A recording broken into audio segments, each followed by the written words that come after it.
प्यारे दोस्तों, आज हम आपको एक माँ और बेटे के हज का वाकया सुनाने वाले हैं। हज पर जाते वक्त उन माँ बेटे के साथ क्या वाकया पेश आया, चलिए आपको बताते हैं। एक मर्तबा का जिक्र है। किसी शहर में एक गरीब माँ और उसका बेटा रहा करते थे। बेटे का नाम अब्दुल्लाह था। अब्दुल्लाह की माँ बहुत ज्यादा नेक सीरत औरत थी। अब्दुल्लाह जानता था कि उसकी माँ की एक बहुत बड़ी ख्वाहिश है, मगर वह अपनी ख्वाहिश का जिक्र नहीं करती थी।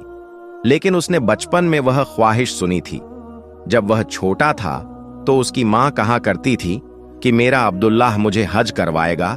जब यह जवान हो जाएगा, अपने पैरों पर खड़ा होगा और मेरा सहारा बनेगा, तब देखना अब्दुल्लाह मुझे हज करवाएगा। अब्दुल्लाह अब बड़ा हो गया था और वह नौकरी करता था, लेकिन नौकरी ज्यादा बड़ी नहीं थी। इसलिए उसकी माँ ने अपनी ख्वाहिश का इजहार करना बंद कर दिया था ताकि इसके बेटे को परेशानी ना हो।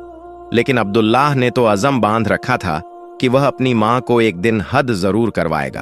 अब्दुल्लाह कुछ वक्त से पैसे जमा कर रहा था और उसकी माँ भी फिजूल खर्च नहीं करती थी, जो मिलता चुपचाप खा लेती। माँ इसी बात पर खुश थी कि उसका बेटा उसकी इज्जत करता है और उसे खुश रखने की कोशिश करता है। माँ को अपने बेटे पर बहुत फक्र था। माँ अब्दुल्लाह को शादी करने को भी कहती थी, लेकिन अब्दुल्लाह इनकार कर देता कि वह अब भी शादी नहीं करना चाहता। लेकिन असल वजह यह थी कि अब्दुल्लाह जानता था अगर उसने शादी कर ली तो खर्च बढ़ जाएंगे और जो रकम वह अपनी माँ के लिए बचा कर रख रहा है, शादी के बाद उसे बचाना मुश्किल हो जाएगा और फिर बीवी की भी जिम्मेदारी आ जाएगी और उसकी जरूरियात को पूरा करना भी जरूरी होगा। आखिरकार एक दिन ऐसा भी आया जब अब्दुल्लाह ने बैतुल्लाह की जियारत के लिए पैसे जमा कर लिए। उसकी खुशी की इंतहा नहीं थी कि वह अपनी माँ की बरसों पुराने ख्वाहिश को पूरा करेगा। उसने बैंक से सारे पैसे निकलवाए और घर की तरफ रवाना हो गया। आज माँ को खुशखबरी सुनाने जा रहा था। वो यह सोचा सच कर ही खुश हुए जा रहा था कि उसकी माँ को जब पता लगेगा तो वह कितनी खुश होगी। वह अपने घर से कुछ ही दूर था कि अचानक उसका दोस्त उसके सामने आ गया। वह रो रहा था और बहुत ज्यादा परेशान भी लग रहा था। उसका दोस्त कहने लगा, अब्दुल्लाह, मेरी मदद करो। मेरा बेटा दूसरी मंजिल से गिर गया है, उसका सर फट गया है। डॉक्टर ने ऑपरेशन को कहा है और वह बहुत भारी रकम मांग रहे हैं और जब तक पैसे जमा नहीं करवाएंगे ऑपरेशन भी शुरू नहीं होगा। अब्दुल्लाह, खुदा का वास्ता मेरी मदद करो। वो मेरी इकलौती औलाद है, मुझे बहुत अजीज है, मैं उसके बगैर मर जाऊंगा। अब्दुल्लाह, मेरी मदद करो, तुम्हारे अलावा मैं किसी को जानता भी नहीं। दोस्त की बातें सुनकर अब्दुल्लाह का दिल रंजीदा हो गया। उसे अपने दोस्त की हालत पर बड़ा तरस आया। अब उसके दिलो दिमाग पर जंग छिड़ गई। एक तरफ माँ का हज था और दूसरी तरफ दोस्त के बेटे की जान।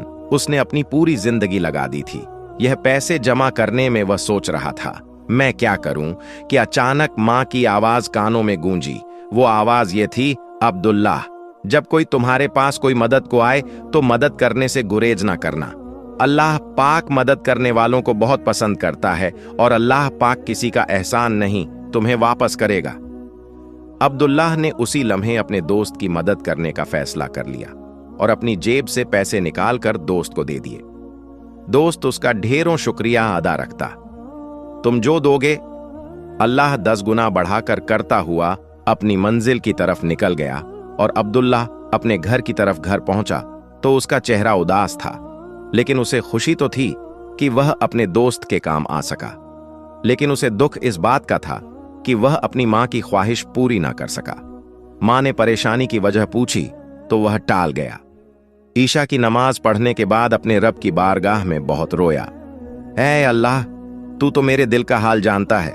मैं अपनी माँ को हज करवाना चाहता था, लेकिन अब नहीं करवा सकता। मेरे पास वसाइल भी नहीं है, मैं खाली हाथ हूं।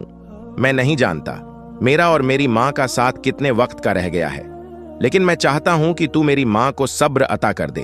अगर वह अपनी जिंदगी में हज अदा ना कर सके तो उसे अगली जिंदगी में हज जितना अज्र अता करना। मेरी माँ का दिल बहुत नेक है, उसे हज जितना अज्र अता करना। और फिर वह सजदे में गिर गया। अगली सुबह जब ऑफिस पहुंचा तो उसका वही दोस्त मिला। अब्दुल्लाह को देखते ही उसका दोस्त उसके गले लग गया और कहने लगा, मैं तुम्हारा शुक्रिया कैसे अदा करूं? तुम्हारी वजह से मेरे बेटे की जान बच गई। अब्दुल्लाह ने नफी में सर हिलाया। तुम्हारे बेटे की जान अल्लाह के फजल से बच गई। उसके दोस्त ने कहा, बेशक मेरे भाई। अब्दुल्लाह का बॉस नेक शख्स था। उनके ऑफिस में हर साल हज की कुरानंदाजी होती थी।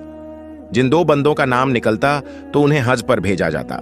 खुशकिस्मती से इस बार अब्दुल्लाह और उसके दोस्त का नाम निकल आया। लेकिन अब्दुल्लाह को यह परेशानी थी कि वह इस हज पर अपनी मां को नहीं ले जा सकेगा। उसके दोस्त ने अब्दुल्लाह की परेशानी देखी तो पूछा, तुम्हें तो खुश होना चाहिए कि तुम अल्लाह के घर हाजिरी देने जा रहे हो, लेकिन फिर तुम परेशान क्यों हो? अब्दुल्लाह ने अपने दोस्त को सारा वाकया बयान कर दिया। उसका दोस्त मुस्कुरा दिया और कहने लगा, आज वो दिन है जब मैं तुम्हारे एहसान का बदला चुका दूं। अब्दुल्लाह ने नासमझी में अपने दोस्त को देखा और कहा, क्या मतलब है तुम्हारा? दोस्त ने कहा, तुम मेरी जगह अपनी मां को अपने साथ ले जाओ। अब्दुल्लाह यह सुनकर बहुत खुश हुआ और अपने दोस्त को गले लगा लिया। और फिर अब्दुल्लाह और उसकी मां ने एक साथ हज किया। हज के दौरान एक खानदान उनके साथ हज अदा कर रहा था।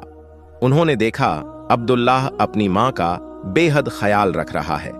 कभी मां को अपने हाथ से खाना खिलाता है तो कभी मां के पांव दबाता है। वो खानदान अब्दुल्लाह से इतना मुतासिर हुआ था कि उन्होंने अपनी बेटी के लिए अब्दुल्लाह का रिश्ता मांग लिया और उसका निकाह वहीं शहर नबी सल्लल्लाहु अलैहि वसल्लम में हुआ। सुभान अल्लाह। दोस्तों, जब एक हिंदू लड़की मुसलमान बनकर हज करने मक्का पहुंची, फिर उस लड़की ने जो कुछ किया वह देखकर सब लोग हैरान हो गए। दोस्तों, जैसा कि हम सब जानते हैं कि मक्का मदीना मुसलमानों के लिए पाक और मुकद्दस मानी जाती है। सऊदी अरब में तो सभी मजहब के लोग वहां जा सकते हैं, मगर मक्का के अंदर तवा करने के लिए कोई नहीं जा सकता। वहां जाने के लिए एक ही शर्त है, मुसलमान होना।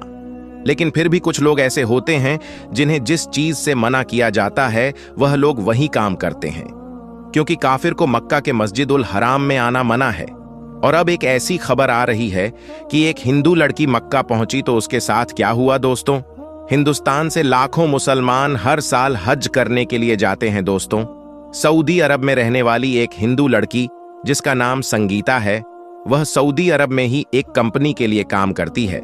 सऊदी अरब में उसके बहुत से मुस्लिम सहेली बन चुकी थी। वह अपनी मुस्लिम सहेलियों से बार बार यह बात सुनती थी कि मक्का मदीना में कोई भी हिंदू इंसान नहीं जा सकता। एक बार वह अपनी सहेली से पूछ लिया कि वह भी मक्का मदीना जाना चाहती है, जिस पर उसकी मुस्लिम सहेली ने उससे यह कह दिया कि वह ऐसा सोचे भी ना, क्योंकि वह एक गैर मुस्लिम है। जिसके बाद उस हिंदू लड़की ने कुछ नहीं कहा। तकरीबन 1 हफ्ते के बाद उस संगीता की मुस्लिम सहेली को यह खबर मिली कि वह मक्का गई है और वहीं पर उसे शक की बुनियाद पर पुलिस ने पकड़ लिया है। उसके बाद उसकी सहेली ने संगीता को समझाया कि अगर वह इस्लाम कबूल कर लेगी तो उसे मक्का मदीना जाने से कोई ताकत नहीं रोक सकती। पुलिस इस हिंदू लड़की को यानी संगीता को वहां जाने ही नहीं दिया था। उसके बाद उस संगीता नामी लड़की ने मजहब इस्लाम को कबूल कर लिया, जिसके बाद वह मक्का मदीना जा सकी। दोस्तों, जब उसकी सहेली ने उससे पूछ लिया कि तुमने ऐसा मक्का मदीना में जाने के लिए क्यों किया, तो संगीता ने कहा कि जब मुझे पुलिस वालों ने वहां जाने से रोका तो पुलिस वाले इतने रहम दिल थे कि उन्होंने मुझे छुआ तक नहीं और मेरी तरफ आंख उठाकर देखा भी नहीं। और मैं यह बहुत बार अपनी कंपनी में भी देखा कि कोई शख्स किसी भी औरत को आंख उठाकर नहीं देखता। तो मुझे जब उसका पता चला कि यह लोग ऐसा क्यों करते हैं जो औरतों को नहीं देखते, फिर मुझे पता चला कि उन्हें इस्लाम धर्म सिखाता है कि किसी गैर महरम औरत को आप नजर उठाकर नहीं देख सकते और आप छू नहीं सकते। तो यह बात मुझे बहुत अच्छी लगी, इसलिए मेरी दिली ख्वाहिश थी कि मैं भी इस्लाम कबूल करूं। तो मैं देखना चाहती थी कि मुझे मक्का जाने दिया जाता है या नहीं। वैसे तो मैं इस्लाम दिल से कबूल कर चुकी थी, तो इसलिए मैं मक्का चली गई और मैंने इस्लाम कबूल कर लिया और मुझे फक्र है कि मैं एक मुसलमान हूं। दोस्तों, अल्लाह ताला से दुआ है कि अल्लाह ताला हमें भी अपने घर मक्का और मदीना जाने की तौफीक अता फरमाए। आमीन सुम्मा आमीन।